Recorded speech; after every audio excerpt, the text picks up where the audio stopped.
class. Welcome. I barely know you yet and you don't know me at all, but for the next few months we're going to be part of the same writing community.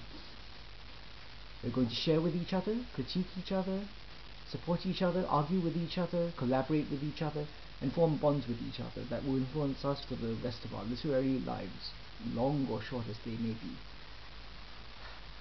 Because that's what happens in writing communities. Live with it. This is HZ101, Introduction to Creative Writing. My name is Yi-Sheng and I'll be your lecturer for this semester. I'm a full-time freelance writer and I've written in a lot of different fields. I've done poetry, fiction, drama, non-fiction, journalism, criticism, slam lyrics, musical lyrics. I have actually generated text for dance performances as well, believe it or not. Oh, and now I've been asked by Dr. Jennifer Crawford to lead one of NTU's creative writing classes, namely you, and I'm pretty excited about this. And I fully expect to learn a lot from you as well as you from me. Unfortunately, because the confirmation came so late, it ended up clashing with my travel plans, which is why we're having our first meeting over the internet like this. Incidentally, this is the sofa of my friend in London. I'm trying to promote my books here. Not to fantastic success so far. But to kick off our little community, I'd like the chance to talk about loneliness.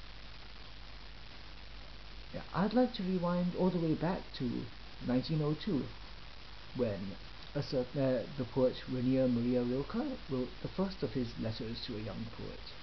See, it's in our reader.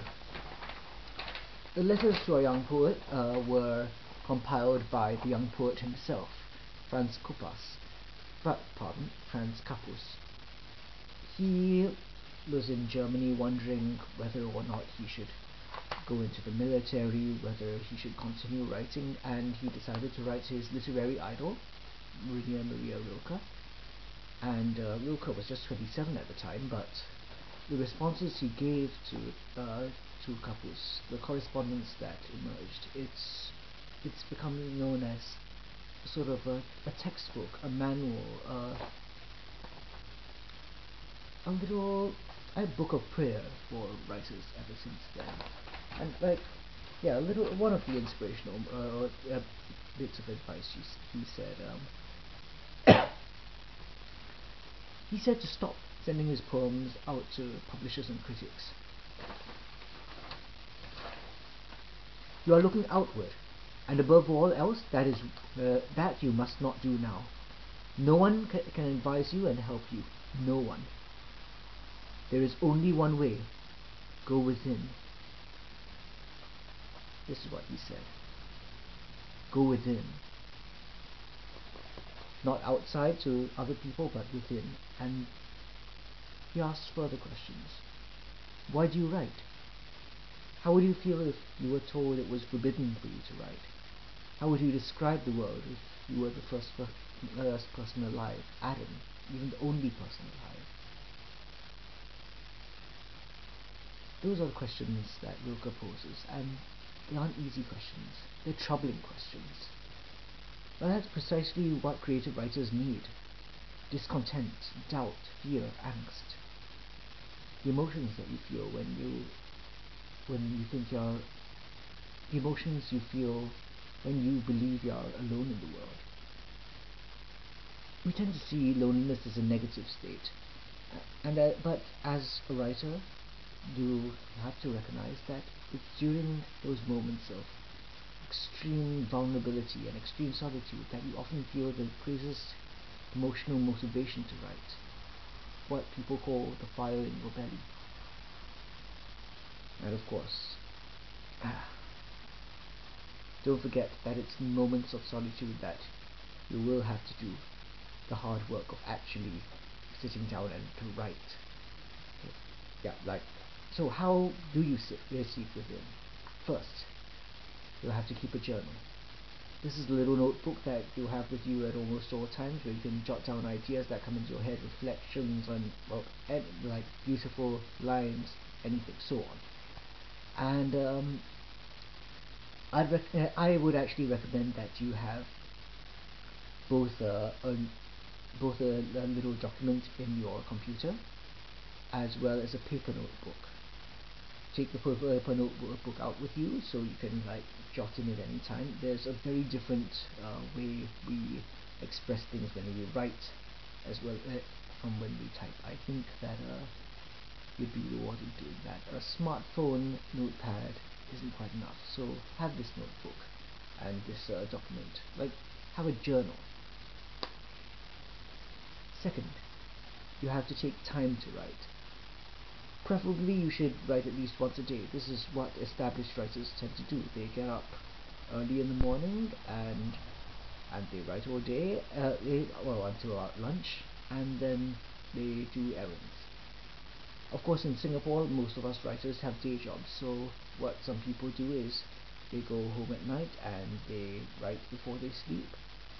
Or what other people do is, they get up at 4 or 5 a.m. when their mind is freshest, and they set a few hours aside to write, and then they go to work.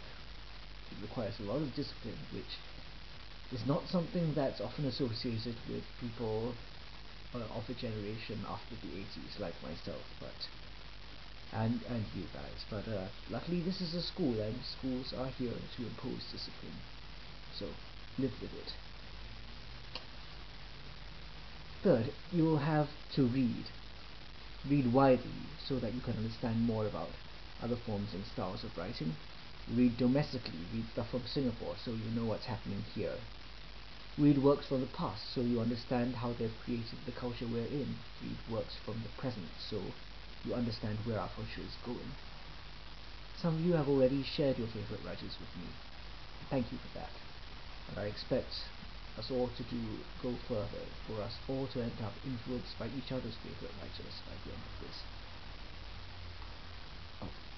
Part of your course requirements will require you to jot down what your reactions, your thoughts about what you've read in a journal. And I don't mean stuff that you've read out of our reader, good as the work in there might be. We expect you to read independently during this course period. Yes, so you are going to, whatever you are reading right now for leisure, take out your when you've come to the end of it, jot down your notes about it. We're going to want that at the end of the semester. Fourth, you are going to have to take time to rewrite. This is hard, I'll grant you, but it's very rare that we produce a perfect, finished piece of writing on the first try. Luckily, we have workshops in this class where you will receive feedback on how best to rewrite, and in case that isn't enough, part of your assessment would depend on you handing in drafts of your work. So don't delete your original drafts when you amend them, always save a copy. So, that's 4 things. Start a journal, make time to write, read and record your responses, and learn how to rewrite and redraft. That is 4. That is 4, I assure you.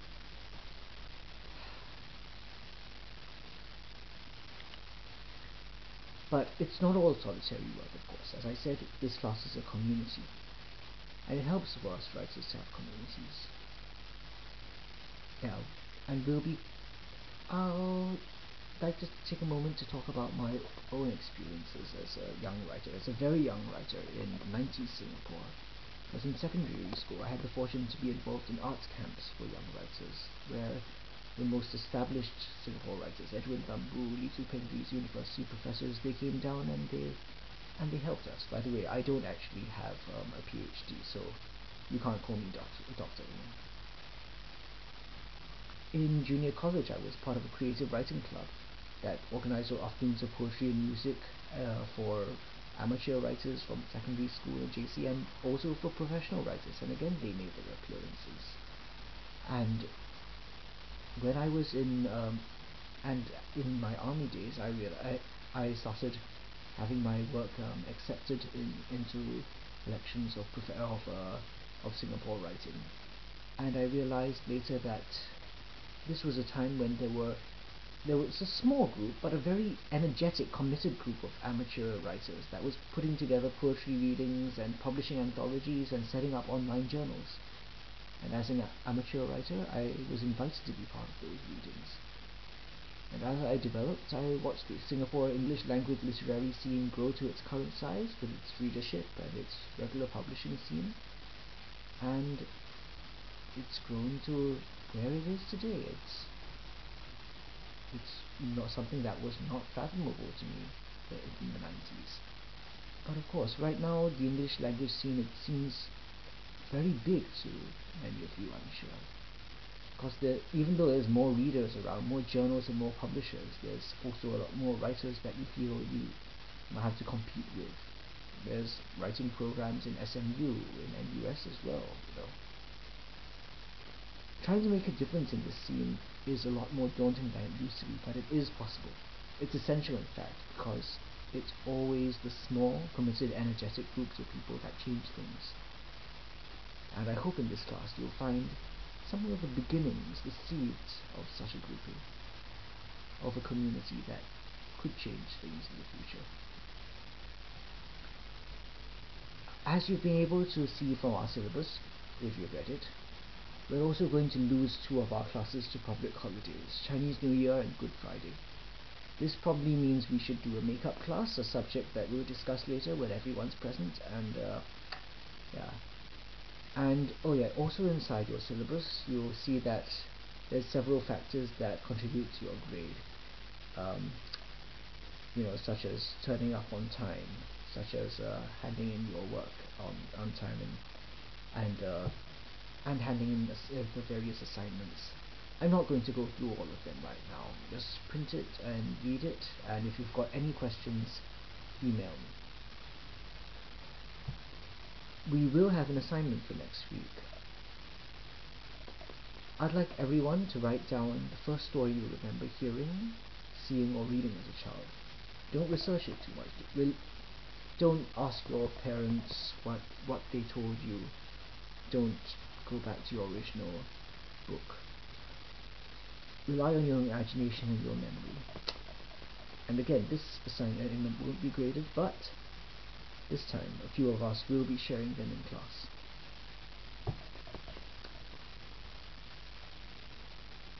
Happy Chinese New Year to all of you, and I look forward to being part of your community.